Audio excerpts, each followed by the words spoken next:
குருப்பியோ நமக. ஆன்மீக அன்பர்களே, சிவன் அவருக்கு இன்னும் ஒரு பேர் அழகுன்னு பேருங்க. எல்லாரும் முருகன் அழகுன்னுவாங்க, சிவனே அழகுங்க. ஒரு சம்பவத்தை சொல்கிறேன், நல்லா கேட்டுக்குங்க. ஒரு சன்னியாசி என்ன பண்ணார், தன்னுடைய ஆசிரமத்தில் ஊசியில் நூலை கோர்த்து தைச்சிக்கிட்டு இருந்தாருங்க. எதை? அவருடைய வேஷ்டியை தைச்சிக்கிட்டு இருந்தார். அந்த பக்கமாக மேலே சிவனும் பார்வதியும் கிராஸ் பண்ணி போனாங்க. இவர் சைமுல்டேனியஸில் காயத்ரி மந்திரம் சொல்லியிருந்தார். யார்? அந்த சன்னியாசி. கைப்பாட்டுன்னு இந்த வேலை செய்யுது, மனசு பாட்டுன்னு காயத்ரி மந்திரம் சொல்லுது.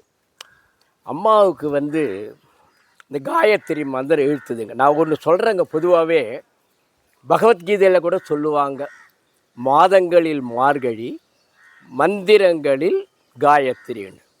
அதே மாதிரி சேக்கிழார் புராணத்தில் சொல்லுவாங்க சார், மலருன்னா அது கண்டிப்பாக தாமரை தான் மலர். அதே மாதிரி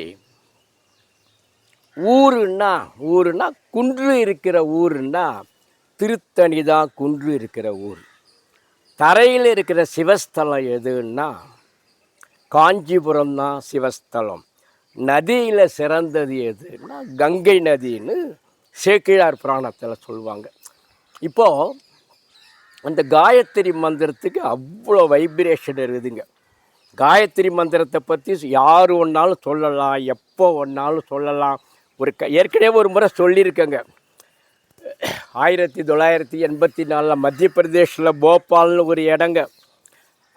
இன்னும் அந்த கேஸ் ஸ்டில் கோயிங் ஆன். என்னாச்சு, அந்த இடத்துல அந்த அந்த கேஸ் லீக் ஆகி ஜனங்க கொத்து கொத்தா செத்தாங்க. 84 எல்லாருக்கும் தெரியுங்க. அப்போது ஒரு வீட்டில் மட்டும் எல்லாம் அந்த பஜனையில் இருந்ததுங்க. அந்த பஜனையில் இருந்தவங்க அக்னி ஹோமம் பண்ணின்னு இருந்தாங்க.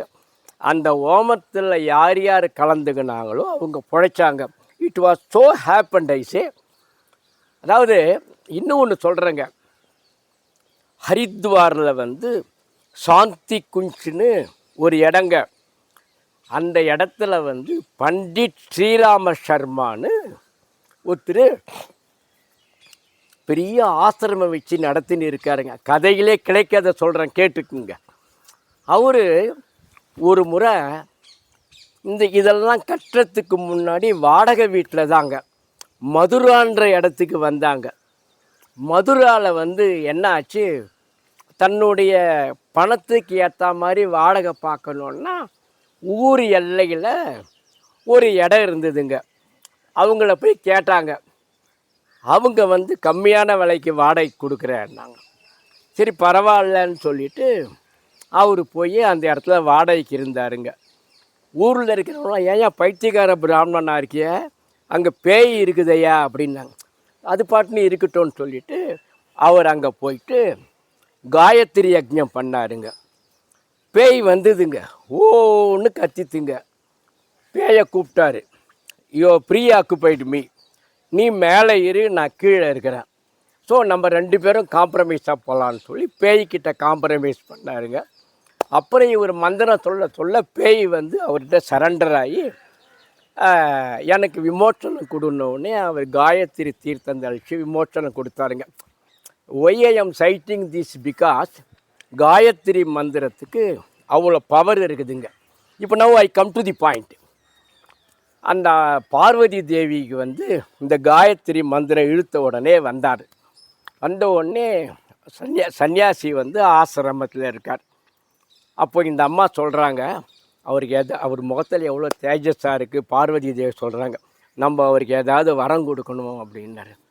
இல்லை அவர் வாங்க மாட்டார் அப்படின்னாரு. என்ன நான் சொல்கிறேன் மாதிரி பொம்னாட்டிங்க சொன்னால் அவங்க சொன்னால் அதானே கரெக்டாக இருக்கும், நீங்கள் கேளுங்கன்னாங்க. சரின்ட்டு இவங்க 2 பேரும் உள்ளே போகிறாங்க. 2 பேரையும் சிவனையும் பார்வதியும் உள்ளே வாங்கன்னு கூப்பிட்டு உட்கார வச்சு டீ கொடுத்தாரு சன்னியாசி. டீ கொடுத்துட்டு நமஸ்காரம் பண்ணிவிட்டு அவர் பாட்டுன்னு ஊசி எடுத்து இந்த வேஷ்டியை தைச்சின்னு இருந்தார். அப்போது சிவன் பார்வதி திருப்பி கேளுன்றாங்க. நாங்கள் வந்தால் வரம் கொடுக்காத போக மாட்டோம், உங்களுக்கு என்ன வரம் வேணும் கேளுங்கன்னு சன்னியாசி. உங்களை பார்த்ததே வரந்தான் சாமி, நீங்கள் நடைய கட்டுங்க அப்படின்னாரு.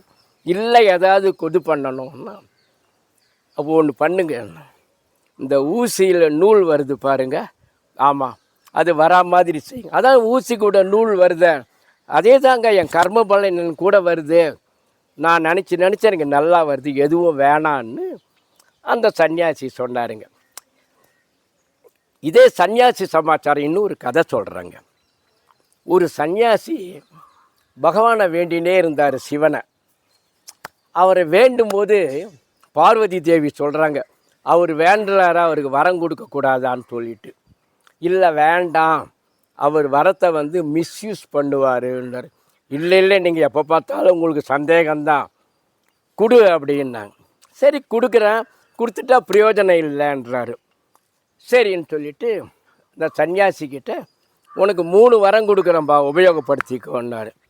அவர் சொல்கிறாரு, எனக்கு இந்த வரம் கிடையாது, அந்த மூலையில் அந்த பள்ளத்தில் ஒருத்தன் உக்காந்துட்டு இருக்காங்க பாரு, அவங்களுக்கு தான் இந்த வரத்தை உபயோகப்படுத்த போகிறான்னாரு. நீ அது வந்து உபயோகப்படாதுன்றாரு சிவன். அதெல்லாம் சொல்லாதீங்க, நான் பார்த்துக்கிறேன்னு சொல்லிட்டு அவங்க மறைஞ்சிட்டாங்க. அந்த பள்ளத்தில் இருந்தவங்கள கூப்பிட்டாரு அந்த சன்னியாசி, இங்கே வாங்கன்னாரு. ஒட்டு துணி கூட இல்லாமல் அவங்க பள்ளத்தில் இருக்காங்க, அவ்வளோ பஞ்சத்தில் அடிபட்டவங்க. வாங்க மேலேன்னாரு. ஹெசிடேட் பண்ணாங்க, அட நான் சன்னியாசி வாயா மேலேன்னாங்க. 3 பேர்கிட்டையும் அவர் சொல்கிறார், ஆளுக்கு ஒரு மந்திரம் சொல்லித்தரேன், அந்த மந்திரத்தை உபயோகப்படுத்தின்னு நல்லா வரணும், சிவன் மூஞ்சில் கரிய பூசணுன்னாங்க. சரின்னாங்க. 3 பேருக்கும் 3 மந்திரம் கற்றுக் கொடுத்தாங்க. முதல்ல அந்த பெண் சொன்னான் மந்திரத்தை, எல்லாம் மறந்துட்டான். உலகத்திலேயே நான் தான் ரொம்ப அழகியாக இருக்கணும்னா, பெண்களுடைய சுபாவமே கொஞ்சம் அழகாக இருக்கணும்னு ஆசைப்படுறது. அந்த அம்மா ரொம்ப அழகாக ரூபவதி, அவ்வளோ நல்லா இருந்தாள். காட்டில் வந்தான் ஒரு ராஜா, அந்த அம்மாவை பிடிச்சி குதிரையில் வச்சு கூட்டுன்னு போட்டான். புருஷன் வந்து அடிப்பாவிய இது மாதிரி பண்ணிட்டியேன்னு சொல்லிட்டு அவனுடைய வரத்தை என்ன பண்ணான், அவள் பண்ணியாக மாறணும் அப்படின்னா. அந்த குதிரையில் போகிறவ பண்ணியாக மாறின உடனே ராஜா கீழே தள்ளிட்டான். அப்போ பையனுக்கு ஒரு வரம் கொடுத்தாங்க பாரு, அந்த வரத்தை வந்து எனக்கு எங்கள் அம்மா வேணும்னா அவன் பழையபடி நார்மல் ஆகிட்டான். ஸோ 3 பேரும் பழைய மாதிரி வந்துட்டாங்க. ஸோ சிவன் ஒருத்தருக்கு கொடுக்க நினைச்சா அதை யாராலும் தடுக்க முடியாது. உங்களை அடுத்த வீடியோவில் சந்திக்கிறேன். நன்றி, வணக்கம். ஹர ஹர ஹர ஹர மகாதேவ்.